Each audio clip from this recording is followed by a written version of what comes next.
दोस्तों, आपने अपने इस कलयुग भरे जमाने में देखा होगा, आप जैसे ही लोगों के साथ अच्छे और शांत स्वभाव से पेश आते हैं तो लोग आपका गलत इस्तेमाल करना शुरू कर देते हैं। यानी आपके अच्छे व्यवहार का फायदा उठाना शुरू कर देते हैं, जिससे आपके जीवन में भी अड़चन आती है। और अगर आप इसके विपरीत करते हैं, यानी आपका व्यवहार अच्छा नहीं है, आप हिंसा करते हैं या आप हर किसी के साथ छल कपट गद्दारी करते हैं, तो वही लोग आपसे दूर भागने लगते हैं। यानी वे किसी न किसी तरह अपना बचाव चाहते हैं। दोस्तों, जो लोग आपके अच्छे व्यवहार और शांत स्वभाव का फायदा उठाते हैं, उनसे कैसा व्यवहार करना चाहिए, और जो लोग आपके बुरे व्यवहार से भागते हैं, उनके साथ कैसा व्यवहार करना चाहिए। आज हम भगवान गौतम बुद्ध की इस कहानी के माध्यम से आपको बताएंगे कि कैसे लोगों के साथ कैसा व्यवहार करना चाहिए। ये समझने के लिए आपको इस कहानी को पूरा सुनना होगा, पर उससे पहले अगर आप इस कहानी में खो जाएं, इस वीडियो को लाइक करके चैनल को सब्सक्राइब जरूर कर लीजिएगा। तो चलिए बिना टाइम गवाए इस कहानी को स्टार्ट करते हैं। एक बार की बात है, गौतम बुद्ध अपने शिष्यों को शिक्षा दे रहे थे। इसी दौरान हैरान परेशान वहाँ के राजा अजातशत्रु वहाँ आ पहुँचे। उन्होंने गौतम बुद्ध को प्रणाम किया और कहा, हे प्रभु, जब मैं आपका अनुयायी नहीं था तब मैं निर्दयी था। सब मुझसे डरते थे, मेरी इज्जत करते थे, लेकिन मैं जब से आपका शिष्य बना हूँ तब से लोग मेरा शोषण करने लग गए हैं। हर कोई मेरी शांति का गलत फ़ायदा उठा रहा है। मैं ऐसा इंसान नहीं था जो किसी को मौत की सज़ा देने के लिए एक भी क्षण नहीं सोचता था, मगर आपकी शरण में आने के बाद मैं बदल गया हूँ। अब मुझे पहले की तरह गुस्सा ही नहीं आता। पहले की तरह किसी को सज़ा देने का मेरे मन में ख्याल ही नहीं आता। लेकिन मेरी दया, मेरा शांत स्वभाव मेरे लिए मुसीबत बन गया है। मेरा अपने देश पर शासन करना मेरे लिए बहुत मुश्किल होता जा रहा है। मुझे डर है कि मेरे इस स्वभाव के कारण देश में अराजकता न फैल जाए। कृपया करके मुझे कोई उपाय बताएं। भगवान बुद्ध समझ गए राजा की परेशानी क्या है, और बुद्ध ने राजा को एक कहानी सुनाना शुरू किया। एक गांव था। गांव में खेत के किनारे पेड़ था। पेड़ हरा भरा और काफ़ी बड़ा था। थोड़ी ऊंचाई पर, जहां से पेड़ की शाखाएं फैलकर पेड़ को छायादार बना रही थी, वहाँ खाली जगह थी, और उस खाली जगह में एक सांप रहता था। वह काफ़ी उग्र था।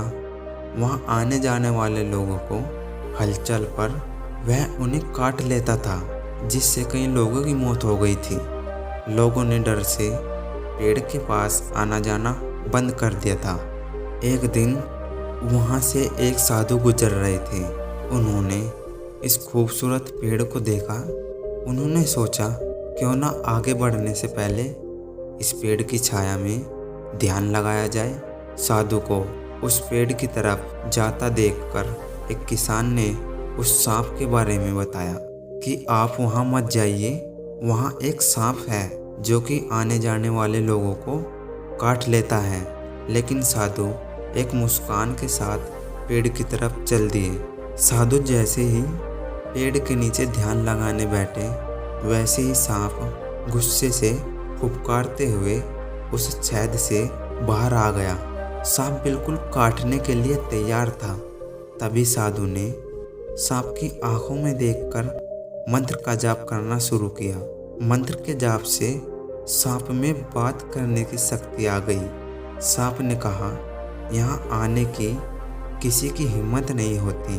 मनुष्य, क्या तुम्हें मुझसे डर नहीं लगता है?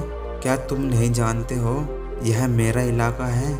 साधु ने कहा, मुझे किसी चीज़ से डर नहीं लगता। इसमें डरने वाली क्या बात है? मैं मौत से नहीं डरता, मैं जीने की इच्छा भी नहीं रखता हूँ। फिर भला मुझे तुमसे क्यों डरना चाहिए? बल्कि तुम जरूर डरते हो, इसीलिए तुम लोगों को काटते हो।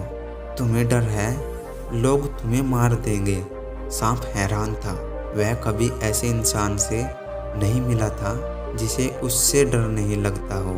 उसकी मुलाकात जब भी किसी से हुई, लोग मौत के डर से उसे भगाना चाहते थे। सांप साधु के पैरों से लिपट कर बोला, आप सच कह रहे हैं। आज तक मैंने जितने लोगों को काटा है, उसका एक ही मकसद था कि मैं जिंदा रह सकूं। साधु ने करुणा भाव से कहा, तुम सच बोल रहे हो दोस्त, लेकिन यह मत भूलो, एक दिन जीवन खत्म हो जाएगा, जिससे एक दिन नष्ट ही हो जाना है।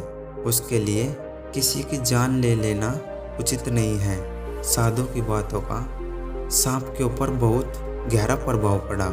उसने तय किया कि अब वह किसी को नहीं काटेगा। लेकिन जब सांप ने लोगों को काटना बंद कर दिया, तब इसका परिणाम उल्टा ही निकला। लोग अब उसके साथ खिलवाड़ करने लगे, उसे चोट पहुंचाने लगे, जिससे सांप अक्सर चोटिल और घायल हो जाता था। इस समय वह अपने जीवन के सबसे कष्टकारी और कठिन समय से गुजर रहा था। एक दिन दोबारा से वह साधु उस गांव में आए और उस पेड़ के नीचे बैठने के लिए चले गए। वह साधु उस सांप को देखकर हैरान रह गए। उन्होंने सांप से पूछा, तुम्हारी हालत इतनी दयनीय कैसे हो गई? तब सांप ने जवाब दिया, मैं आपकी बात से बहुत प्रभावित हुआ था। मैंने तय किया कि मैं किसी को नहीं काटूंगा। तब से लोगों ने मुझे चोट पहुंचाना शुरू कर दिया। साधु ने सांप से कहा, तुम मेरी बातों का गलत मतलब समझ बैठे। मैंने तुम्हें काटने से मना किया है, लेकिन अपनी आत्मरक्षा में उपकारने के लिए मना नहीं किया था। यह कहानी राजा अजातशत्रु को सुनाने के बाद बुद्ध ने राजा से पूछा, कहीं आपने भी तो मेरे उपदेश का गलत मतलब नहीं निकाल लिया? आप क्रूर स्वभाव का त्याग करो, ताकि राज्य में आप सभी को अनुशासित रख सको, किसी को असुरक्षा महसूस ना हो। इसके लिए आप अंदर से साधु बने रहे। दोस्तों, इस कहानी से हमें यही सीख मिलती है कि आप अच्छे बनो, लेकिन किसी को अपनी अच्छाई का इतना भी फायदा मत उठाने दो कि वो आपको ही नुकसान पहुंचा दे। दोस्तों, यह कहानी आपको कैसी लगी कमेंट करके ज़रूर बताना, और अगर चैनल को अभी तक सब्सक्राइब नहीं किया है तो वीडियो को लाइक करके सब्सक्राइब ज़रूर कर लीजिएगा। धन्यवाद।